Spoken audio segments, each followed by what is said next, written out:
Assalamualaikum warahmatullahi wabarakatuh. Selamat pagi anak-anak. Bertemu lagi ya sama Mem.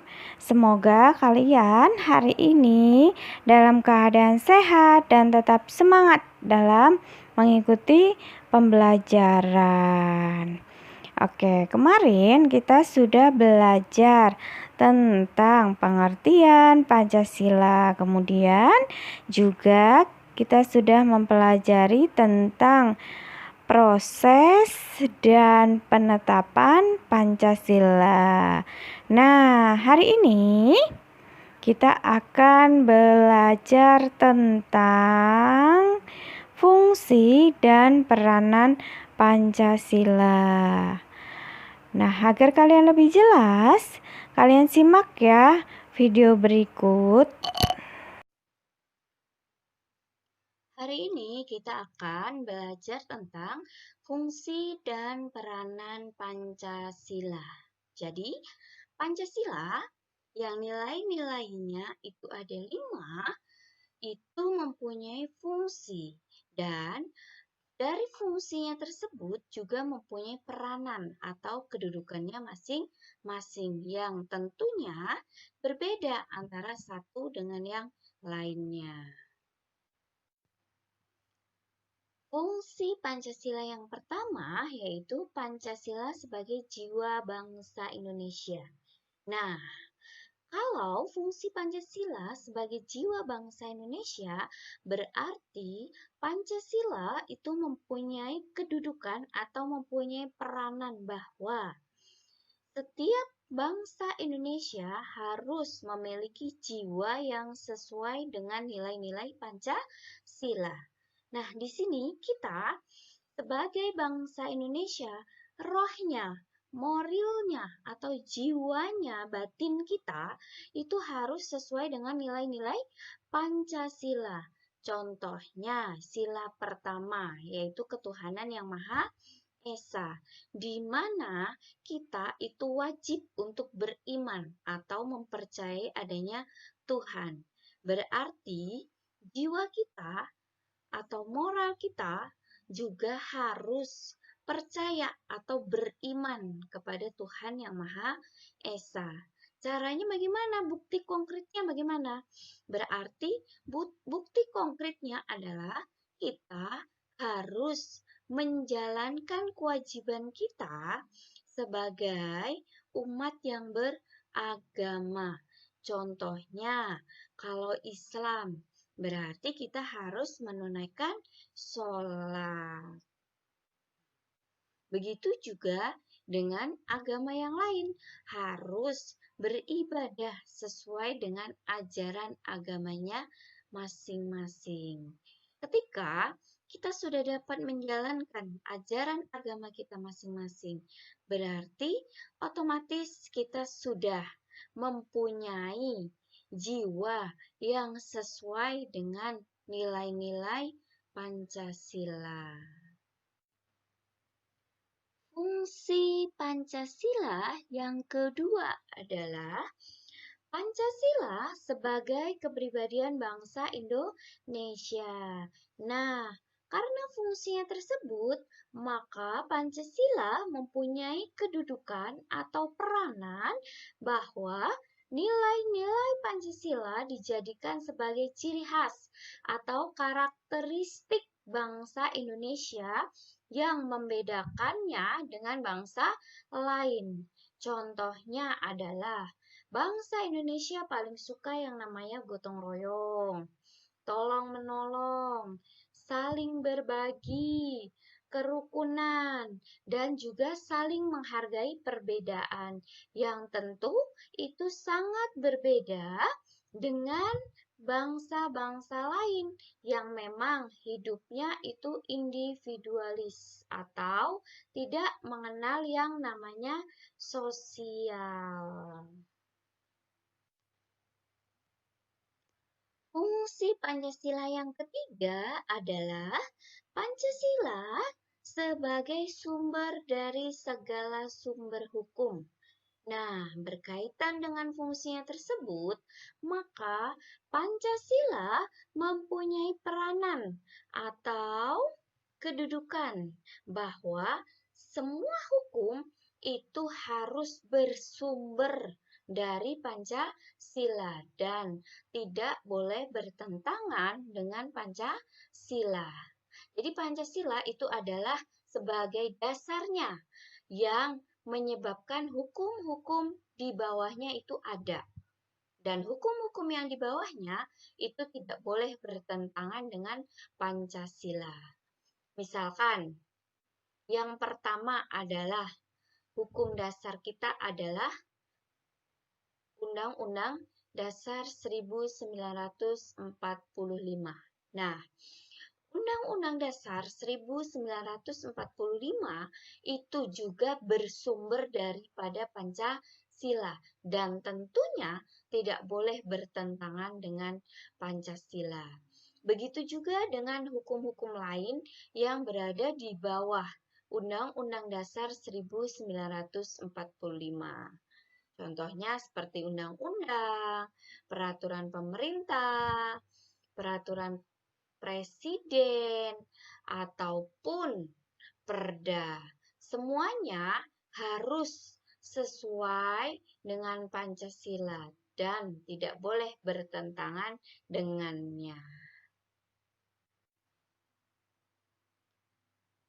Fungsi Pancasila yang keempat adalah Pancasila sebagai perjanjian luhur. Nah, di sini Pancasila mempunyai peranan bahwa Pancasila itu merupakan hasil perjanjian atau hasil persetujuan dari seluruh rakyat Indonesia. Jadi, yang membuat Pancasila itu sebenarnya adalah seluruh rakyat Indonesia yang kemudian diwakili oleh suatu lembaga yaitu PPKI yang ditandatangani oleh Soekarno sebagai ketua dari PPKI. Kemudian, fungsi Pancasila yang selanjutnya adalah Pancasila sebagai cita-cita dan tujuan bangsa Indonesia. Nah, di sini Pancasila mempunyai peranan sebagai Pancasila itu dijadikan sebagai pedoman dalam mencapai cita-cita dan tujuan bangsa Indonesia. Nah, dalam mencapai cita-cita dan tujuan bangsa Indonesia, maka seluruh bangsa Indonesia itu harus sesuai atau harus berpedoman, harus melangkah sesuai dengan Pancasila. Lantas, apa sih sebenarnya cita-cita bangsa Indonesia? Jadi, cita-cita bangsa Indonesia adalah menjadi bangsa yang berdaulat, adil, makmur, dan bersatu. Kemudian, kalau tujuan dari bangsa Indonesia sendiri itu apa? Tujuan dari bangsa Indonesia adalah melindungi segenap bangsa Indonesia, kemudian mencerdaskan kehidupan bangsa, ikut menjaga perdamaian dunia, dan kemudian menjaga keadilan sosial. Nah, dalam mencapai itu semua, kita sebagai bangsa Indonesia harus menjadikan Pancasila sebagai pedomannya atau sebagai acuannya. Fungsi Pancasila yang keenam adalah Pancasila sebagai satu-satunya asas dalam kehidupan berbangsa dan bernegara. Nah, ini berarti bahwa Pancasila itu mempunyai peranan sebagai satu-satunya hukum dasar yang ada di Indonesia, baik itu dalam kehidupan berbangsa maupun bernegara. Jadi tidak ada lagi hukum dasar selain daripada Pancasila. Jadi baik itu hukum formal maupun hukum non-formal yang berlaku di masyarakat itu harus berdasarkan atau sesuai dengan Pancasila. Misalkan hukum non-formal apa sih? Misalkan adalah norma. Norma apa misalkan? Norma sosial misalkan. Nah, norma sosial itu juga harus sesuai dengan Pancasila. Contoh konkretnya bagaimana? Contoh konkretnya adalah ketika kita harus menghargai atau menghormati orang lain atau bahkan orang yang lebih tua. Sesuai tidak itu dengan Pancasila? Sesuai.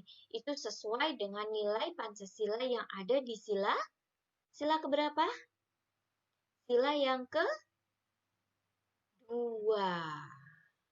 Nah, baik itu ya, baik itu hukum formal maupun hukum non-formal harus berdasarkan dengan hukum dasar kita, yaitu Pancasila. Fungsi Pancasila yang terakhir adalah Pancasila sebagai moral pembangunan. Nah, di sini Pancasila itu dijadikan sebagai pedoman atau acuan dalam pembangunan nasional atau dalam pembangunan yang dilakukan oleh pemerintah di negara kita. Baik itu pembangunan yang bersifat fisik, yaitu berupa infrastruktur, contohnya adalah pembangunan jalan, gedung, dan lain-lain, ataupun pembangunan yang bersifat non-fisik, contohnya adalah peningkatan kualitas sumber daya manusia yang ada di Indonesia. Nah, semua itu harus berpedoman, harus sesuai dengan nilai-nilai Pancasila. Contohnya lagi begini ya. Contohnya adalah pembangunan atau pemerataan pendidikan di Indonesia. Nah, itu contoh pembangunan di bidang pendidikan, di mana pemerintah itu juga harus mengacu kepada sila yang kelima, bahwa pendidikan itu harus disamaratakan di seluruh Indonesia. Jangan hanya pendidikan itu dienyam atau diperoleh oleh orang-orang yang berada di kota-kota besar saja, kemudian orang-orang yang berada di wilayah-wilayah yang terpencil justru tidak dapat mengakses pendidikan dengan baik. Nah, agar itu terwujud, maka pemerintah harus menjalankan program-program yang memang sesuai dengan nilai-nilai Pancasila. Kalau dalam bidang pendidikan tadi, berarti khususnya adalah sila yang kelima. Oke, itu tadi ya materi yang Mem sampaikan untuk hari ini.